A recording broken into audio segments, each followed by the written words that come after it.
We have been monitoring our live feeds. We do have an update from Montana authorities about the ongoing search for the suspect accused of killing 4 individuals.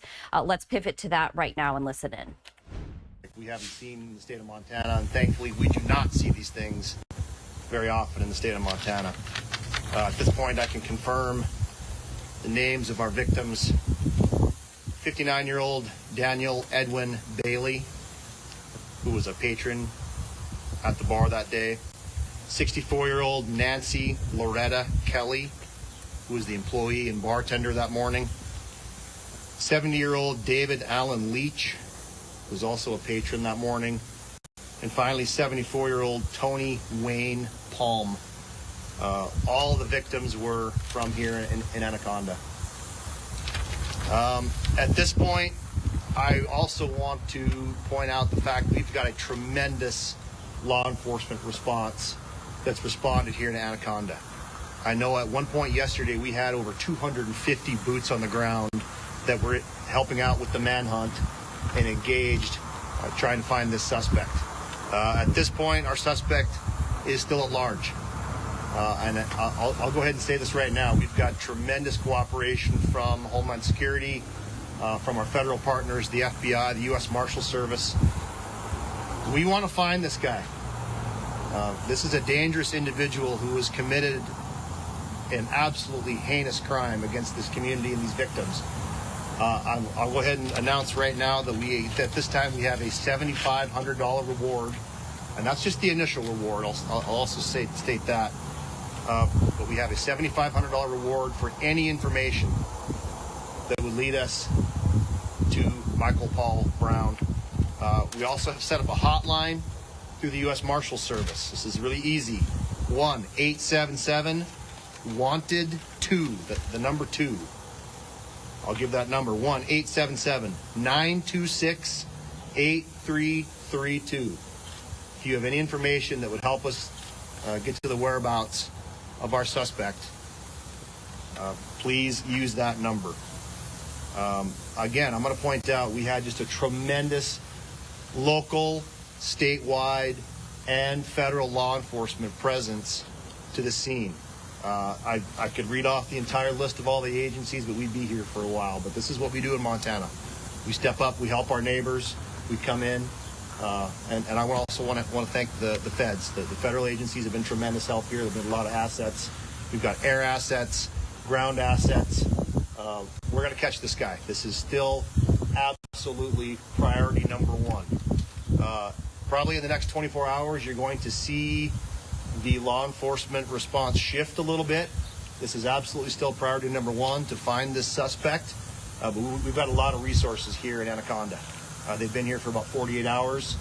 They've got home agencies. It's still tourist season in western Montana. So we're not going to have as many resources here focused on the really sharp focus search. You're going to see that stance shift a little bit, but this is going to turn into a fugitive location operation at this point. So that's our update at this point. I'm happy to take a couple of questions as long as we stay cogent to the situation. Yesterday you guys released an image, and it's causing a lot of people to ask if that image was taken when he was at the scene, or if he was in another incident wearing any clothes. So the question has to do with the image that was released by the Montana Department of Justice yesterday. It showed the individual largely naked in his underwear and his socks, I believe. That was relatively soon after the crime was committed. We know he went to another location not far away. He got rid of some personal belongings and he got rid of his clothes. We have very good reason to believe that he is clothed. He does have shoes, and he's probably able to get around. There was some time there where the vehicle he ended up grabbing was loaded full of equipment. It was not his vehicle. It was a stolen vehicle, but there was camping equipment in it. We believe there was some clothing in it.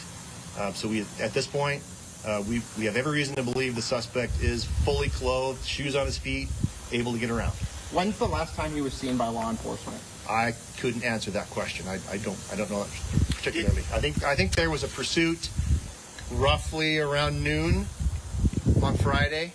There was some confusion because there were 2 white vehicles that were involved. There was some federal assets that were involved in that pursuit. But I believe that was the last law enforcement contact, was at roughly noon, 12:30, right around that time Friday. Has anybody else been arrested or questioned in relation to helping Michael Brown out? At this point, I mean, all options are on the table. The investigation is still ongoing. I don't have any specifics about that, but definitely the investigation is continuing. Let's grab somebody else. What type of firearm did he use for the crime, and does you believe he still has that? So we can confirm that it was a rifle. At this point, I'm not going to give out a bunch of more information about that. We do know the individual had access to firearms. We believe he is probably still armed and dangerous. But we can confirm that it was a rifle that was used on the scene. You know where he was? We believe it was his own personal rifle. Did you know the victim? I don't have any information about that. Question was, did we know the victims? Sprinklers are wonderful. From what I have gathered, it sounds like he was a regular at this establishment. He literally lived next door. I think it's likely that he knew the bartender and these patrons, which makes this even more heinous. So if he has committed suicide, are y'all using cadaver dogs to look for him? We've got multiple assets up. We're exploring every option here. Yeah. Could he have committed suicide or be dead? Yep. But we are acting under the assumption that he is alive, well armed, and extremely dangerous. Have there been previous reports on Mr. Brown to the local police? Has he had citations here? The only information I have about that is I believe there probably is some criminal record. I think he's known to local law enforcement. That's all public record. If he's got an arrest warrant or arrest records out there, but I don't have any specific information about that right now. Is the search area still the same as it was Friday and Saturday? Yes. I've heard from local people, especially one man who said he brought Michael hunting when he was a child. They said that area is where he would go to hunt. You have people that are familiar with the area that they're searching for him and might know if he has camped out or made a stash or something. I can tell you that we've got very detailed information on the search area. We've got a lot of expertise, a lot of knowledge of the area. We've got every cabin, every hunting site that's known up there pinned, and there is a tremendous number of assets focused on searching that area. Is there a sense of whether Too many. Is there a sense of whether this was an impulsive act or a planned act? Don't have any information about that this time. We don't know. Concerns he might come back into town? Absolutely, there's concerns he might come back into town. By all indications, this is an unstable individual who walked in and murdered 4 people in cold blood for no reason whatsoever. So there absolutely is concern for the public. Again, I'm going to stress, we believe this is an armed and extremely dangerous individual. I'm going to ask the public to be vigilant. This is still Montana. Montanans know how to take care of themselves. But please, if you have any sightings, call 911. If you see anything that looks out of the ordinary, strange, call 911. If you have a tip, call that tip line, 1-877-WANTED, and the number 2, 1-877-926-8332. But if you see something local, call 911. Get us out there, even if you're not sure. Does infrared work only at night, or does that work in the daytime? No, thermal works at daytime also. Okay. And those assets are deployed. They're in the air. Okay. Yep. I know you stressed there were a lot of boots on the ground since the search began. Are we still using air resources at this time? for the Yes, search? we still have air resources in the air from some of our federal partners, from some of our local neighboring partners. And again, this is a testament to Montana and to Montana law enforcement. Something like this happens, tragedies happen, people show up and we help out. So we really want to thank our neighboring agencies who's given. Hope your microphones are okay with water. Step that down, would you, Chase? Just stand up. Or not. Yes, those assets are still in the air. Okay, if there's no other questions, thank you all for being here. Appreciate it. Anything to add?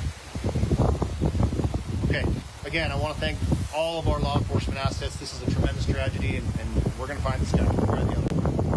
Okay? Thank you.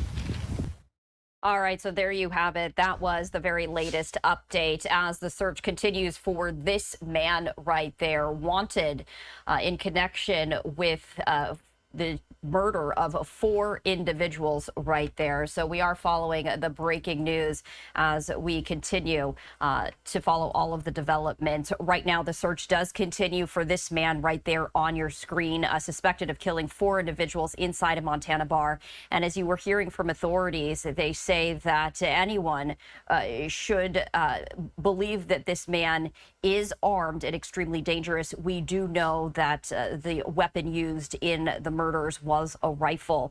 As we take a look at some of the other reaction right here, this is from the governor of Montana saying that I am closely monitoring the situation involving an active shooter in Anaconda.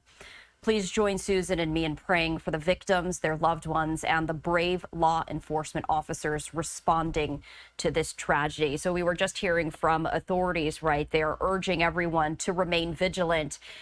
You are taking a live look here from Bozeman, Montana. This is about an hour and a half away from Anaconda. That's the small town where those shootings happened right there. But authorities asking the public, if you see something suspicious, immediately contact them. They're offering a reward of $7,500, and they do have a number that you can call to the U.S. Marshal's office for any information, any tips if you should see the suspect. So I did want to just share with you one last look of that suspect right here. This is the man that authorities are continuing to search for. The shooting happened Friday. It is now Sunday, and they are still searching for this man. So as we just heard from authorities, they are using every resource possible to find this suspect right there. And we also heard from authorities releasing the name of at least one of the victims right there. But 4 in all, a bartender and 3 patrons lost their lives in that shooting that happened on Friday. We are going to just step away briefly. We're going to continue to monitor all of the developments. And should there be another update, we, of course, will bring that to you right here on